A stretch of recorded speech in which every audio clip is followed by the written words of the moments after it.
Hi Libra, welcome back to the Astrology 33 channel. This is your mid-November 2023 love reading. Thanks to those of you who liked, viewed, shared, and subscribed to the channel. I appreciate all of that. For those of you new to the channel, as far as what we have in front of us, it's what I call the bridge and the gap spread. And the way it works is we'll look at the past, present, and future energies between you and your main love interests. Once we get through all that, we'll pull some oracle cards as well for some additional insight, and that's where bridge and the gap dynamic comes into play. And as far as the decks being used, on the left side we have the Lover's Path Tarot, on the right side we have the Romantic Tarot.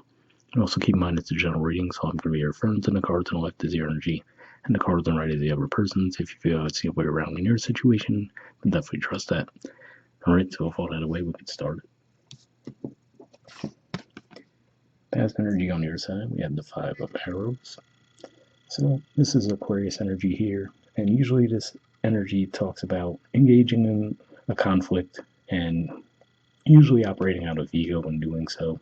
In this deck, the artwork's slightly different than some, but what stands out to me though is we see she's holding the three arrows in this case, but 3 swords, 3 arrows, same concept.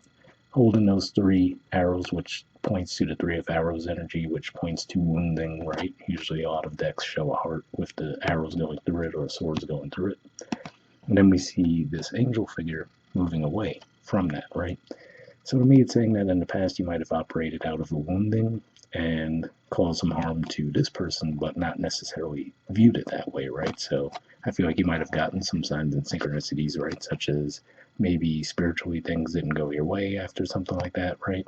And I feel like that was the reasoning behind it. I don't feel like you consciously would have done it, but it's one of those things where you might have still had a wound that you were holding on to that you might not have been aware of, and that could have caused a conflict in the connection in the past.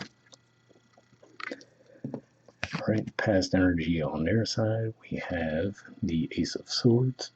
So, pretty harsh looking Ace of Swords energy here, right? Where we see, looks like they're cutting right through the rose, and then we see the blue flower part of it there. So it could just be saying that their response to you might have been pretty cold, right? So it's one of those things where if you were kind of out of line with them, they might have just really been quick to cut it off.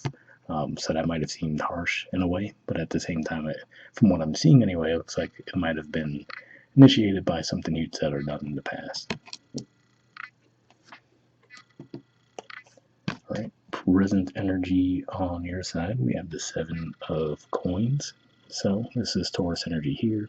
And if we look at this artwork, the way I usually read it is, it looks like this person's looking at this person almost thinking to themselves that there's a difference in maturity levels, right? So the way you might be looking at it now is questioning yourself as far as, okay, is this person on the same maturity level I'm on, right?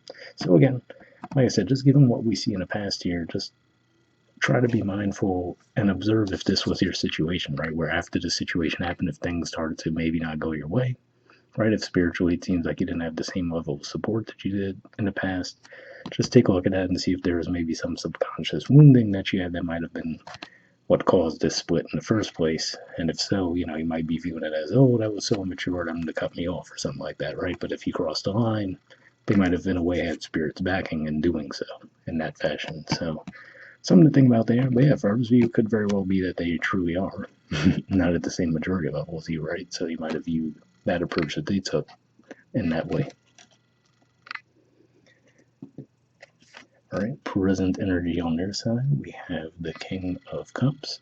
So this is the court card energy for Scorpio, and I do have to say, what we've talked through so far, that does seem like very much like a Scorpio type of energy, right? If someone were to cross a Scorpio, they'd be very quick to put an end to it, and then, really kind of withdraw and leave it on the other person to figure out what went wrong, right? So that could be the energy that this person's in right now. I will say their body language is facing the cards in the side, though, so they might have somewhat of an openness to communicate at this point, but at the same time, I feel like they just might be waiting for you to initiate that. And of course, it doesn't mean you're dealing with a Scorpio, but just saying that those energies do fit that archetype. All right, and future energy on your side, we have the 2 of Staves. So this is actually Aries energy here, which is your opposite sign. So on one end, this could just be saying because of all this, right? You might decide, you know what, let me cut my losses and just look elsewhere. But I do have to say for some of you as well, though, that could have you, even though we see the body language pointed away, right? For some of you, this could also be saying you might feel like you want to make that approach with this person again. So could go either way there. All right, future energy on their side, we have the Seven of Wands. So this is actually a Leo energy here. And to me, this does show that actually if you were to come forward to them, right, because that does give an indication of some kind of travel in the artwork. If you were to come forward to them, it looks like they would actually receive you with open arms. But again, like I said, it could go either way here. I could see where some of you might decide, you know what, like I said, especially if you're viewing it as, oh, they're not at the same maturity level as me, you might decide to look elsewhere. Whereas for others of you, if it is your situation where you do realize, looking back, like, oh yeah, after that happened, it did seem like things started to skew in the other direction, then you might come to the realization, okay, maybe I did play a role in it, right? So it could go either way there. But yeah. And generally speaking, the Seven of Wands can point to a bit of a guarded energy, but overall, if we look at the artwork here, it does look like primarily an openness to this conversation if you were to come forward.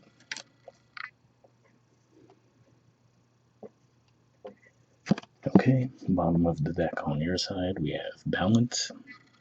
So this is actually the equivalent of the Temperance in traditional tarot, which is a Sagittarius energy.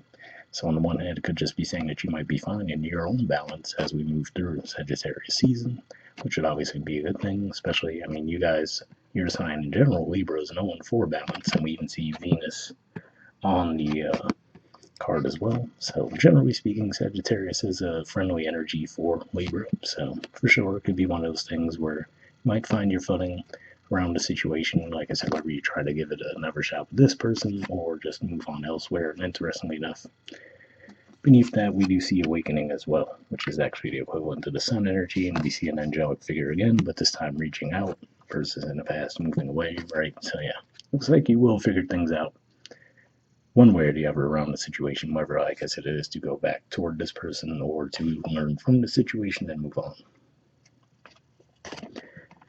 Right, and bottom of the deck on their side, we have the Nine of Cups.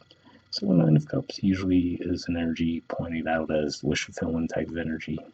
It's definitely a pretty solid energy overall. We do see two people seemingly enjoying themselves, right? So it could just be one of those things where, again, like I said, I do feel like they have that openness to give this another shot, but I feel like they would put it more on you, because if you think about the traditional image for the Nine of Cups, for example, it's someone with their arms crossed, right, waiting for something to come to them. So just something to keep in mind with that. And those birds we see in the artwork could point to communication, right? So just even opening the lines of communication again seems like it would be a positive for them. All right, we'll see what the oracle cards add to the mix. First, we'll see what we get from the Messages of Love oracle cards deck here. We're just going to be pulling a single card from this deck.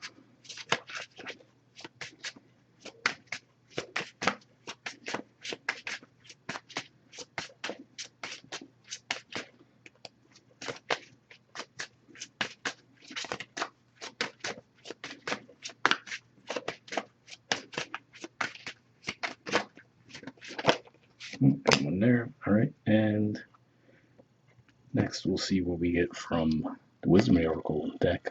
Same situation as a single card from here, and I will read the messages from both cards and wrap the reading up with that.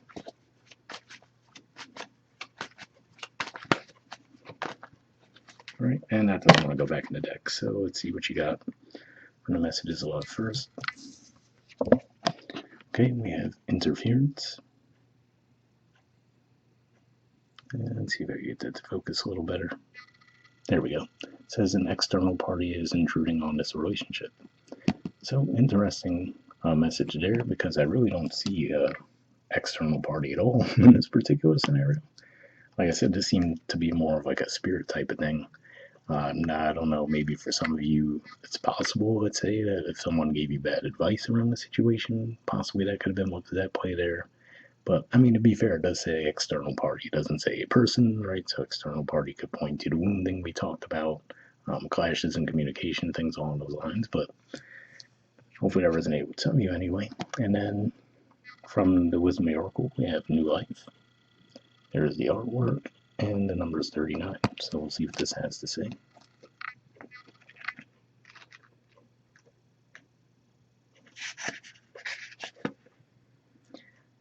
Okay, the relationship message says new energy enters old relationships, and new relationships are bursting with the sweetness and vibrancy only encountered when winter gives way to spring. This is a time to connect with others and share excitement, passion, and hearts full of joy. This card is a very auspicious sign with respect to love and partnership in all forms. So yeah, definitely a positive message there, especially where, like I said, for some of you, I could see this as representing you wanting to come toward this person to give them another shot, and then for others, you might decide, you know what, let me just cut my losses, go elsewhere. But to me, that message primarily says that either way you go, looks like it's gonna work out in a positive manner for you guys. So hopefully that resonated with you guys. We'll wrap up there, and I'll see you all next month. All right, bye.